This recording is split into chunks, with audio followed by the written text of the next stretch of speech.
Greetings, listeners. Howard and I sat down with two senior editors who cover BigLaw for a living and are now living a merger of their own. They've spent decades tracking partner comp, lateral markets, and law firm strategy. They're now mapping the profession all the way to 2040. We dig into what firms are hiding from themselves, whether BigLaw will ever go public, and why the partnership model may be its own worst enemy. Enjoy. Welcome, everyone, to the Futures Bright podcast. My name is Chris Batson, joined by my co-host, Howard Rosenberg. Howard and I are at the center of law firm talent and strategic growth here in New York City. Howard is a partner and the head of talent intelligence and acquisitions at Barrett & Burnell, and I advise on law firm mergers, PE investments, and strategic growth at Columbus Street. And today, we have two very exciting guests, Gina Passarella and David Gialanella at law.com. Gina and David, welcome to the podcast. Thank you so much. Excited to be here. Thanks, Chris and Howard, for having us. So Howard and I are just thrilled to have you both on, and appreciate your guys' availability. So knowing, Gina, that you've been with ALM since 2005, I believe, and David, you've been there since 2010 through lots of different roles, I'd love for you guys to share the evolution of this organization, because last year there was a big announcement, and we'd love to hear from you guys what that means, what that looks like, and what to expect going forward. Sure. No, I know. I feel like we're now living and breathing the things that we often write about for the law firm perspective: mergers and integration and you know all the things that we're now seeing firsthand. So a whole new perspective. But yes, it's been a really exciting ride, and I think I've been here for as long as I have been because the company and the industry have evolved in such interesting ways, and it's always new, it's always bigger, it's always just changing in these fascinating ways. And so we've really, as an organization, tried to map to the growth of the industry and make sure that we are following where it's going, meeting the needs of the industry, and really being as ahead of the curve as we possibly can be, and identifying where it's headed, what that means, leveraging the data that we have, all those things. And so none of that is changing in this new world order, but we did, yes, a little over a year ago, merge the legacy ALM brands and the legacy LBR, Law Business Research brands, came together in April, May last year. And we've spent the last year really focusing on certainly integration internally and how do we bring the teams together. We now have a big new global, even more global than it already was, content team that's covering so many different things and bringing new data sets and new perspectives into the mix.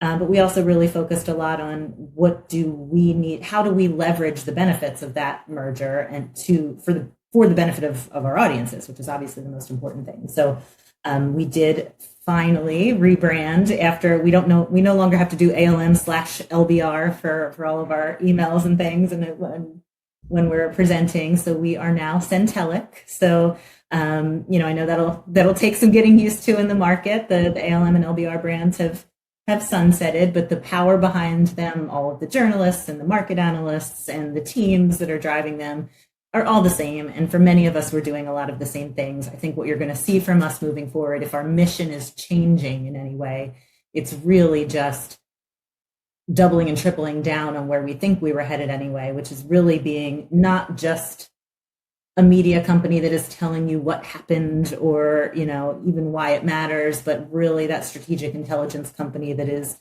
getting more and more insightful in our analysis, more adding and investing in bringing on way more data, way more ways to look at that data, way more ways for you to interact with the human and or data insights that we have.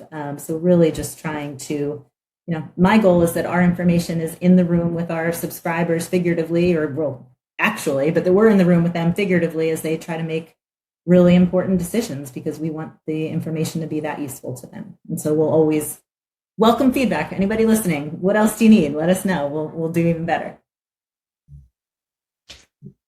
So now that you're part of a kind of a UK-led intelligence company, it's kind of, I don't know, it's just now as a result of all the American firms now really pretty substantial firms in London, is that kind of ironic, weird that you're kind of owned by a British company and yet all the American firms are really entrenched in the London marketplace? No, I hadn't really thought about it. There's a lot of weird things about UK and British in terms of, including the fact that we apparently don't even speak the same language, and we are educating each other constantly on what words mean. So there's all sorts of weird things. I mean, and listen, I think, I don't even know if we would tell you we're a UK based or UK owned company. We really do view ourselves as global, and in fact have a big focus on the US moving forward, but it really is covering these markets globally. And I think there's a strong understanding across the organization that, we're going to be where our subscribers need us to be to get the right information out to them. Important to remember, Howard, we were a global newsroom before this merger, right? And we were all working with a lot of really talented journalists in different global markets well before this happened. And when the merger was announced, one of the things that we heard from leadership was just sort of culturally how aligned both organizations are, and that's the kind of thing you expect to hear, because as you pointed out, Gina, we've all covered enough law firm combinations to know that's kind of just one of the talking points, but one of the kind of validating, rewarding, etc. aspects of the integration has been getting to know those professionals and those colleagues, and how quickly we've kind of come to a place where we've been able to collaborate and work together effectively, because it wasn't a lie. There are a lot of people there who, like Gina and myself, have been with the organization for a long time, care a lot about what they do, have developed in their careers within the organization. So in some ways, it does feel a little bit like looking in a mirror. And the bigger challenge is just kind of finding the folks you need to get to know. But once you do, it gets a lot easier because everybody's kind of viewing the mission in the same way. That and how to spell words and whether to put the comma after. It's a Z, not an S. Always a Z. Always a Z. That's right. Yeah, that's right. Yeah. Do you guys have a greater appreciation for the merger process now, kind of going through one as opposed to reporting and commenting on them? Appreciation is an interesting word. I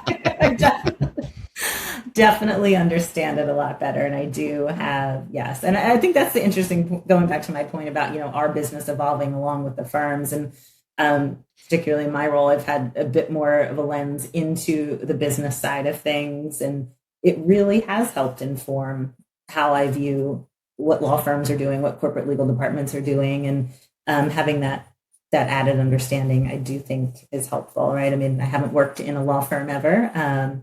Have nightmares about doing so, to be totally honest with you. So, but it does give you that perspective from a business sense, and we are business journalists, so to have that added perspective, I think has helped me certainly.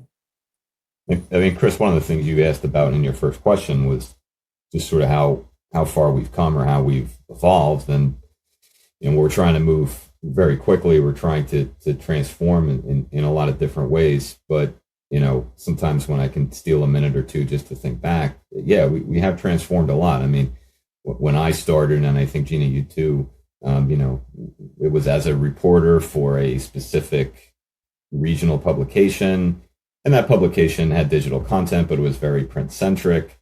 We were siloed. Every publication kind of had an editorial structure, and it's crazy just to think how much the newsroom, how much the organizational structure, how much our workflows, how much our collaborative processes have changed over time. It's integrating is tough. There's a lot of challenges to it, and it's different, I guess, from what we've gone through before, even for folks like us who've been around for a minute, as the kids say. But we know we've kind of had to evolve and transform in the past, so that's informing some of what we're going through right now, which is a positive. So I'm half curious. Howard brought up, a key point around merger experience, and you guys getting exposed to that and change. I'm curious from the business side, where are the synergies in this, and how is that going to play out in this potential new business plan? I know you guys just met with leadership and you had a leadership meeting.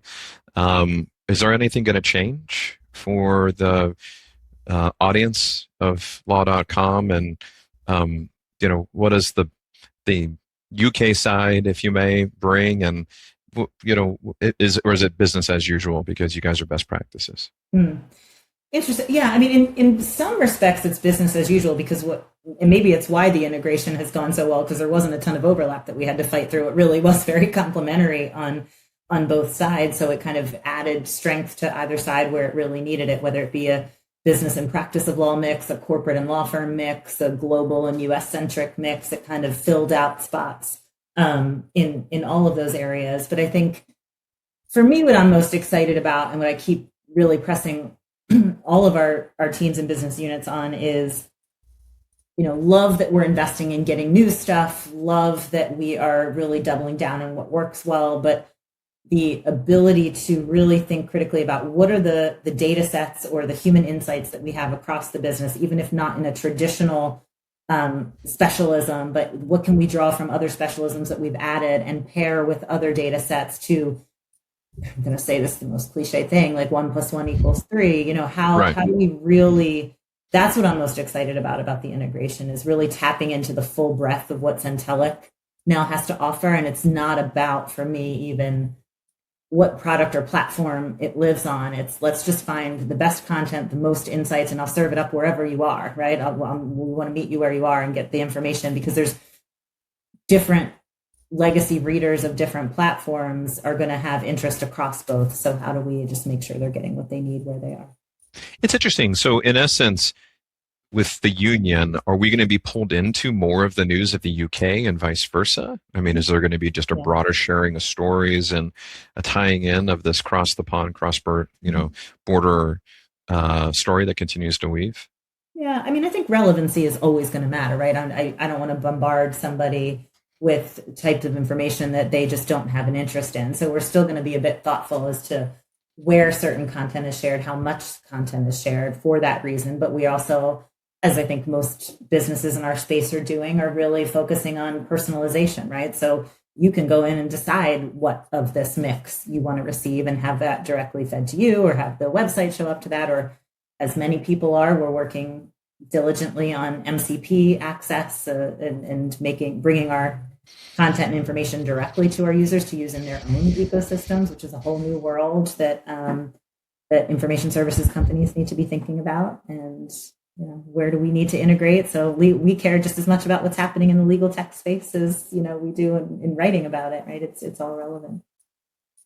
And Gina and Dave, if I pivot to kind of the land of law firms for a second, so between the two of you, you've probably sat across from more chairs and managing partners than Chris and I ever will. So after all that access, what does the legal industry still manage to hide from you, and what do you think is hiding from itself, basically? It's a great question. Such a good question. I'd love to be able to say nothing, but we know that's well, so I think, and it's strange to give this answer just based on how much reporting, and I think good reporting that we've done on this, but the intricacy and innovation and evolution within law firm compensation models, particularly, specifically partner compensation models, and how much that has moved from a world of pure lockstep to modified lockstep to super points and shares. And anytime, I have the opportunity to have a conversation with a law firm leader, and it could be, often it's a very large firm, but sometimes maybe it's not. Anytime that leader is willing to talk about their partner compensation system, I feel like I learned something that I didn't know before. I learn about, even if it's just some small feature or element of how they do it, or their governance model, or it could have to do with their retirement policy or de-equitization policy, or it could be how they redistribute shares based on performance, or it could be that they're willing to undergo shifts to the valuation of individual shares, or do they want to keep that share value constant and redistribute the shares? So I'm talking minutia, I'm talking nuts and bolts here, but really, when we're able to surface at least some of this for our audience, I think that we're really doing our jobs the best we can. We're giving them value and being able to benchmark. Okay, well, like how do we compare to the market? So I think there's a lot of variance there. in partner compensation, a lot of which we've been fortunate enough to be able to surface, but I think there's a lot more below the surface. So we're going to continue to plumb those depths. That's one thing that springs to mind.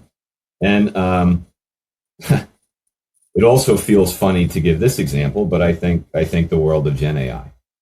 So I do think I'm this week at least thinking of firms in kind of two big buckets. One's where there's a lot more than meets the eye, and firms where there's maybe not quite as much as meets the eye. What do I mean by that? I mean, there are firms out there that, in terms of how they're staffing how they're staffing the technological revolution, if you will, in terms of bringing on engineers and data scientists, or they're equipping their attorneys with different tools, or starting to weave these tools into workflows, or partnering with different platforms. We'll hear about that and find that maybe the firm isn't really ready to talk about it yet. Clearly, it has become very much a PR play, like how a firm writ large is doing AI in big quote marks is very much something that they want to message deliberately, and they realize how competitive it is. They realize how fast moving this world is, and they realize that they have to hit the mark. And not only that, but they want it to be viewed and understood, accurately, but also kind of in the ways that they prefer. So I think there are firms out there that are doing remarkable things. And for as much as law firms love to tell us, hey, we're doing remarkable things with AI, they may not be ready. So I think there are firms out there where there's a little more below the surface. And just like with any kind of wave, I mean, Gina and I, we've been through the trends with, all right, everyone has a cybersecurity practice now. Everyone has a cannabis practice now. And part of the job of the journalist is to have a sense, not because you want to rank or rate them, but have a sense of which firms are actually building expertise in this area, or actually ahead of curve in this area, or are just kind of putting on their website because you can't not put it on your website at this point. I think there's an element of that too. So, we have heard from firms, again, of various sizes that, they don't have a great handle on the utilization of the various tools that they're outfitting their attorneys with, or they don't have a great sense of what the use cases are. Or maybe they're handing their attorneys lots of tools and they're not giving them enough guidance on how they might be used, or how they should be evaluating and experimenting with them, so that eventually they can be part of the client service delivery model. So anyway, just the variance in where firms are on their AI timeline, the posture they're taking, the different ways in which they want to harness that power is pretty interesting, and there's still a lot of it to be surfaced. And I would just add to that, because part of your question, I think, Howard, was what are they hiding from themselves, which I find really interesting. And so, of course, I'll go on to that part. I mean, in some respects, it's not hiding from themselves. I think there's a lot of more sophisticated ways that we can start looking at the data at our disposal. And that's not just on the law firms to figure out, that's on us to figure out, in terms of how can we think in new ways about our data and serve it up to them. And I think we can do this in partnership. What do they need? What can they do? We have some sense of ways to look at data. I'm sure they are looking at it in unique ways that I'd love to learn about. But in terms of kind of hiding from themselves, and this is not a blame thing, because I think, and we use this analogy in our own business, but we're running, we're driving 100 miles an hour down the road, and while also trying to change the tires, in that we're implementing this new technology. We want to move fast. Clients are demanding it. But I think what's not happening as much as maybe I would hope, and maybe this is something we just don't know about. So giving that option, because I know there's a ton of work on AI, a ton of work on innovation happening in law firms, a ton of more sophisticated things happening. But how much is it truly impacting the business model of these firms? Are they really looking at that? Are they assessing where things need to change in meaningful ways structurally? Pricing, staffing, hiring. I mean, they're still hiring the biggest class sizes they've ever had. And they tell us, it's like, well, because Q1 was so good with demand, the old model is working. Why would we want to mess with that right now, even if something's coming down the pike in a couple of years? So I have to imagine they're spending time thinking about how this impacts their business model. But some of the comments I hear from managing partners are like, I would have thought it would have had a bigger effect already. I don't know. And these are firms that are investing in this stuff. So it's like, oh no, don't backtrack. But yeah. So one quick follow-up question, Gina. You mentioned kind of data. I'm curious to get your views on if the business model relating to talent, because the fluidity of partner talent across the AmLaw 200 is just ferocious. It's like white hot. Um, is that going to affect ultimately the business model of these law firms, do you think? Well, I mean, Dave, you can talk about this more than I can. I mean, I think if you look at the private equity investment conversations that are happening, and Chris, you know this, and Howard too, more than anybody. I mean, by all accounts, it's going to happen. It's happening in certain pockets of the industry already, certainly, but in this big law space where we're talking about, it's going to happen. And I mean, I think aside from tech investment, the biggest reason for that, and maybe even the main reason that these firms are looking at it, is to help create long-term incentive compensation plans for their partners to avoid some of this craziness and or continue it by attracting people. So I think, yeah, I can't decide if it's what's changing the industry fastest or what is keeping it the same the fastest. If that makes sense. Yeah, no, I would only add to that. Yeah, I think that makes a lot of sense, and that's part that resonates with me. I guess something we kind of learned every so often, we look at the law firm business model, the partnership model, and we kind of we turn it on its we turn it over and we inspect it and we say, God, isn't this just wild that these are full distribution business models and they zero out every year, and how much money they're making and how they're distributing it, and then kind of the evolution of partner comp models that I was talking about a moment ago. It's just kind of a wild business structure. And yeah, as has been pointed out many times, and we've talked about it, Howard and Chris, it's never been a model that necessarily, incentivizes long-term investment. I think if there's one thing we learned in going back through that process of, kind of just like inspecting anew the partnership business model, a lot of that happened during the sort of early to mid part of last year, when there were executive orders coming from the White House, right, directed at law firms, and we were kind of realizing all over again, like a certain kind of disruption, has the potential to really damage a law firm. Like is this an existential crisis? And in so doing, you get to the point where you're looking at that model all over again. And one of the things you realize is if at law firm A, B, or C, if something really scares the partners enough, whether it's an executive order or whether it's how AI is going to disrupt business models, or whether it's private capital entering the equation, or whatever it may be, there's really not much to stop them from walking out the door and from bringing business with them.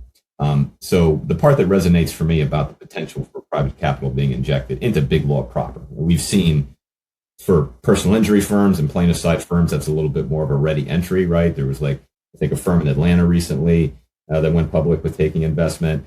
Morgan and Morgan, which if you've ever driven up or down, even if you've only driven up and down the Jersey Turnpike, ridden the subway, you know who Morgan is. We certainly know them since well before they were on the Turnpike or in the subway. When it becomes public that they're experimenting with it, that makes a big splash. But getting into big law proper, that's kind of one of the justifications for it, if you will, that I think makes sense to us, because talent management retention is really hard in a partnership model. And if this is a key to solving that, then I think people will listen. Yeah. So in part of our preparation today, you both shared a little bit about a process that, Gina, I'd love for you to kind of describe mapping out the future. Was it 2040? Is that you were looking at? And I know you can't go into great detail, but kind of the main factors impacting the future of law. With what you're allowed to share, we'd love to use that as kind of a springboard into these topics. Certainly. No, it's been so fascinating. So let me be the first to say I went into this a bit skeptical, in that while I am often very academic in my thinking and I like to kind of philosophize and see where threads might go, I'm always a little skeptical of these processes of what could happen in the future and so far in advance. But I am totally bought in now, and I have found this process so fascinating. So happy to talk about it. So this Pathways program that Law.com, in partnership with TLTF Fund and Summit, Okay. and Which is the legal tech fund. Summit. correct, yes, forgive me, Okay. and Harvey, we are doing this really intensive research. Almost seems unfair because it has such like real world applications, and that's the part that I've been so happy to uncover, where we are bringing in general counsel, law firm leaders, legal technologists from across the profession, and we have spent 3 months together in intensive workshops, really digging into what are kind of the truths that exist right now that are already, we're seeing, shaping the shift in the industry, things that we know are going to change because they are, and they're on that path.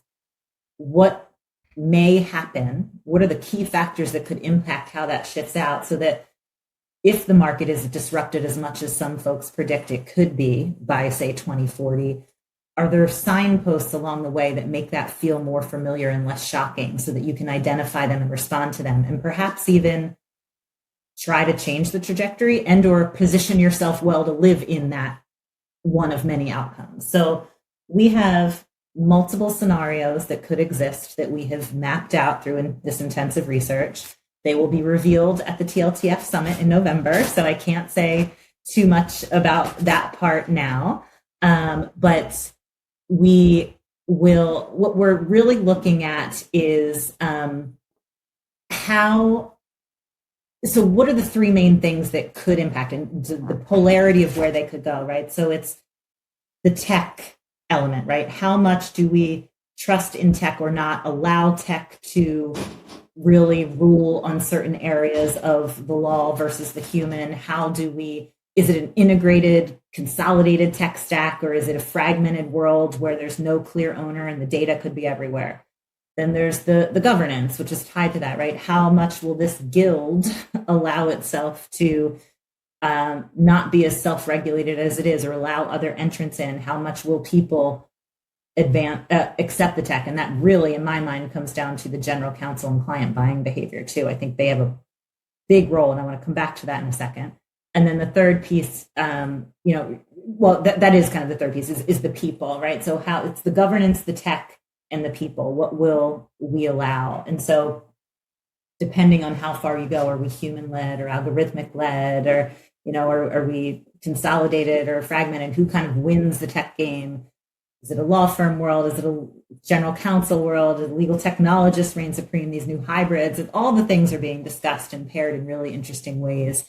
But the client buying behavior I keep coming back to, because there's been so many instances in just my time covering the profession, and I'm sure before, where logical outcomes where you would think that clients could drive the most change in the industry because they are the buyer, they are the client, it doesn't always pan out that way. It does feel like here, because of pressure from the broader business that GCs are facing and other things, that the client is really going to be on the forefront of pushing this. And it's like, which providers are they going to lean toward? Are they going to go to those alternative providers or not? And we've had the same discussion with the advent of ALSPs in the wake of the financial crisis. We've had it with the e-discovery. Like, these are the same scenarios, same kind of disruption patterns, just different set of facts. But this world feels different, and it could play out in a lot of different ways, all of which we will be outlining in fun. It'll be fun at the summit, actually. I think we're going to put on a little show. But it's just so neat to think about, okay, so what do I do about that?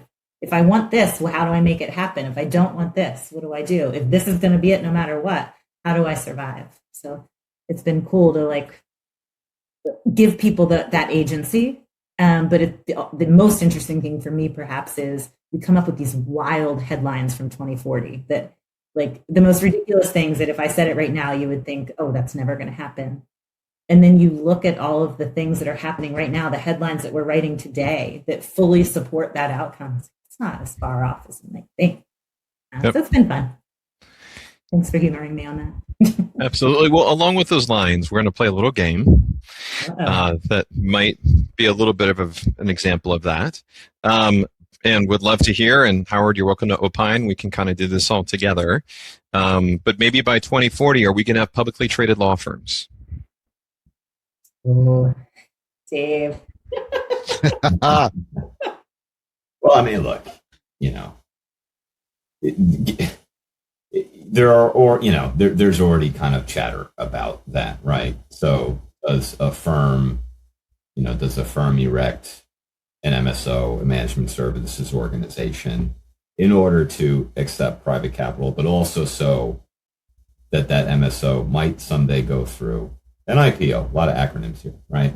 Um, you know, could the I don't know, could the regulatory model, just given the market forces at work and the kind of dynamics we're talking about, could the regulatory model change to where maybe you don't even need that anymore, right?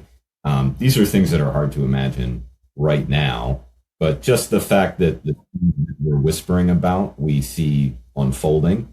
I can remember, Chris, when we first had a conversation, probably only, I don't know, maybe a little more than a year ago, and we talked about some of these things. And around that time, I remember there was Gina and I. We had lunch with a couple folks who are kind of in the same orbit, who are a little bit of in the in between world between potential investors and law firms, and they're saying similar things and kind of adding to the picture. And just at that point, you start asking around, and we have our journalists asking around, and you start to really see a picture, a mosaic of what's happening. And again, some of it below the surface, but some of it happening here. So there's just this. There's kind of a dual narrative right now around outside investment in law firms. On the one side, you have a lot of large firm leaders, whether it's gamesmanship or whether they're truly befuddled, or maybe a bit of both, saying, "I don't get it. Like, I got called in to listen to a pitch, and I thought it was one thing, and then it turns out it was this, and this is ridiculous, and my partners never go for it, and this is a stupid story. You should stop writing about it." But we also know from talking to folks like you and many others in the field that there's movement happening, right? It may not happen all at once, but if you're gonna tunnel through the Rockies to build the Intercontinental Railroad, sometimes you're gonna go 6 or 12 inches a day, but you're gonna get there. So that narrative has a whole feel of inevitability to this, to where I won't go so far as to predict it, because I'm not a comfortable prediction maker. But I wouldn't be surprised if by 2040 we have some publicly traded law firms out there. All right, I'll be the predictor, only because I'm going to treat this as like a little time capsule. And in 2040, we can listen and see. Like, I'm just guessing. Let's see if it's right. I'll say yes, but I think, Dave, you brought up a really interesting point that just is general to business, and particularly right now, which is, we might so surpass the hot topic now that it becomes irrelevant, right? So what could happen that would make it like, maybe, yes, a 5-year issue, but in 15 years, like, we're so far beyond that, and do you want to just circumvent it altogether as a result? It's sort of predicting out those things that I think are interesting.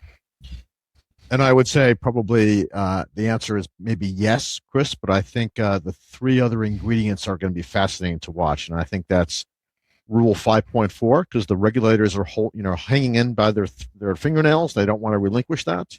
And obviously, the whole idea of that lawyers have no non-competes in the one industry where they are dominant.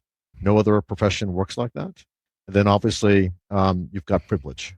And so, that's a monopoly position. So it's an interesting series to kind of get to, an IPO land. It would be fascinating to watch out for. Great. So I'm not done. Are we going to see some of the largest accounting firms join forces with AmLaw 100, AmLaw 50 law firms? Maybe a Swiss Verein that's consolidating join forces, or combine with some of the major consulting firms that are being hit very hard by the LLMs that are about to go public. My gut is that maybe I just haven't been thinking about this closely enough. I mean, I definitely think we do see accounting firms getting more and more into legal where they can and want to, but not at the scale of the AmLaw 50 realm.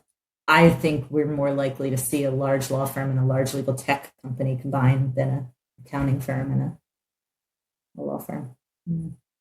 I would say, if, as you allude to, Howard, the ABA ethics rule were to go away or be fundamentally changed, then yes, it may not be a top of the AmLaw 100 firm, but I think somebody would do it and see it as a viable service delivery model, right? There's some current against that, like there's a piece of legislation in California now, so I think you do have, even if it's not the ABA, you do have regulators waking up and saying, hey, wait a minute, like I don't know if we're cool with this. Whether that's enough to stem the tide, I don't know. But if ethics rules writ large were to change, someone would give that a try to really go full service in big quote marks and mean it. Yeah, I think if you asked me that 2, 3, 4 years ago, I probably would have said yes. I think now, I think I'm in the Gina camp around the technology is such a game changer where law firms are now hiring data scientists to work alongside very powerful lawyers. I think that's a game changer. And you're dealing with very intellectually gifted people inside of a law firm. They will figure this thing out eventually. My money's on the law firm side. Another question, throwing this out, because of the application of AI and likely need for capital, whether it's internally generated from distributions, retained earnings, or private capital coming into the picture, do you guys feel that the AI is going to create more demand for law firm revenue, law firm need, or is it going to reduce demand and we're going to feel that contraction?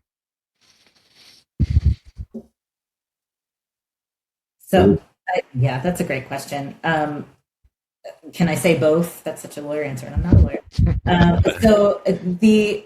I think there is definitely a school of thought, and I think there's accuracy to it, that AI is just going to speed up the pace with which business can get done, and therefore the need for legal support to execute on that business. I think, though, the amount of people involved, or the way that it gets done, it may not require the same level of support from a traditional law firm under its traditional model.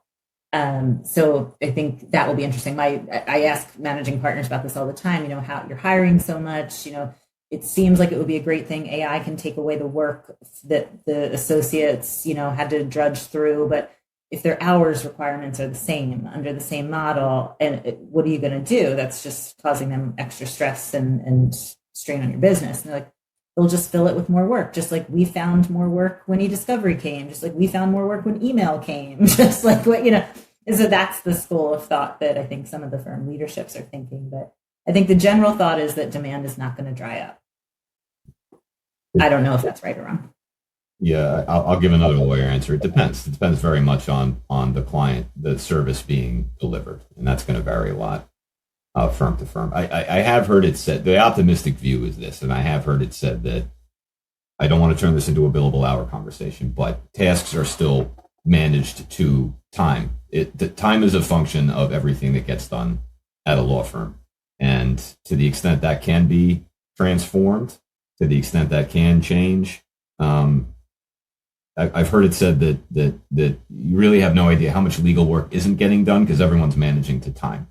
So if we're able to tap into that, if we're able to kind of unleash that via technology, that would say that demand isn't going to go anywhere and may in fact accelerate. So one of my last questions, or my last question, I should say, is knowing the American lawyer report, the AmLaw 100, the AmLaw 200, your guys' ability to, and have for a couple of decades now, collect data that's been through voluntary submission, and some are players, some are holdouts and won't share everything.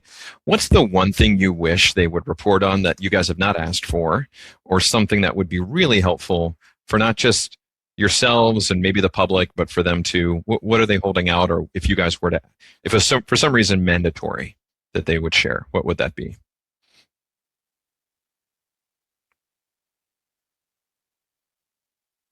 Sorry, I'm just running down the list in my head. Like, what would I put first? But Dave, I don't know. We've added in a number of new questions to try to get more granular as it relates to particularly partner comp, because we want to give the market a fair assessment of what's really happening at the different levels, even within a single firm, right? Because averages do not tell the full story. So the more nuance that we can get, it's not just for our Korean interest. It's because, we want to give a full picture to potential talent, to firms to benchmark against, to really explain kind of how the compensations work. But I mean, I know that's in part the secret sauce. So I'd also love to know how they are not just spending on AI, but are they they want to charge the clients for it. The clients don't want to be charged for it. How are they handling that cost? Is it a sunk cost? Is it something they're trying to get a return on? Where does that all play out? Yeah, I'm going to totally steal your answer, Gina. But I think, as we talked about a while back, just how much partner comp models have changed. Any way we can measure it differently is helpful. And we have added questions to that effect. And many have given us data more than maybe we would have guessed at the beginning. And we've been able to now have a couple years worth of it and start to kind of cross-index it a bit and see what's happening and giving a real picture about how big is the compensation spread firm to firm and across the industry. That on AI, yeah, I guess this would be hard to survey for, but again, I would love to be able to give the audience, to give the industry a clearer picture, clearer abilities to benchmark where they are, how they're using technology, how they're integrating it, and it's not linear, so I don't think firms are probably thinking of it right when they're thinking of being ahead or being behind. But where are we in our timeline, and how does that timeline compare to the industry? I would love for firms to be compelled to answer some more of those questions. And I'll throw one in because I just stole two things from Gina, basically. But we haven't really talked much about consolidation, but obviously we've seen a ton of it in the industry. It's going to continue. We've seen a lot of stratification. We realize law firm combinations, they're not the right thing until they are. So we realize a lot of firm leaders, they're honest when they say, well, we're not doing anything until it's happening. But we're always chasing down the next thing and would love to have a half step head start on that. So if we could get law firm leaders to be more honest about what they're actually doing in that regard, I'd love it. The other, somewhat tied to that, the other thing that I would say we are doing and are actually getting great and increasing reception from this segment of the market on is mid-sized firm data. Really seeing a lot more of that. And I think it's a benefit to the full industry, right? Themselves to benchmark, but also to potential acquisition, not targets, but those that are looking to acquire them. So it's something that we would like to see that data go further down market, and it's starting to happen. Last question for me is that when the both of you are not filing a story or running an editorial, what are you guys passionate about outside of work? Family. If you can't say cutting your lawn, I know it's not. I do love to tend to my tenth of an acre. It really is cathartic. No, family. Look, it's, I know it's an easy answer, but Gina and I, our kids are kind of a similar age. They're old enough to be independent to a certain degree, but they're also young enough to need you. So between the sports and just the needing you, it really is the best thing.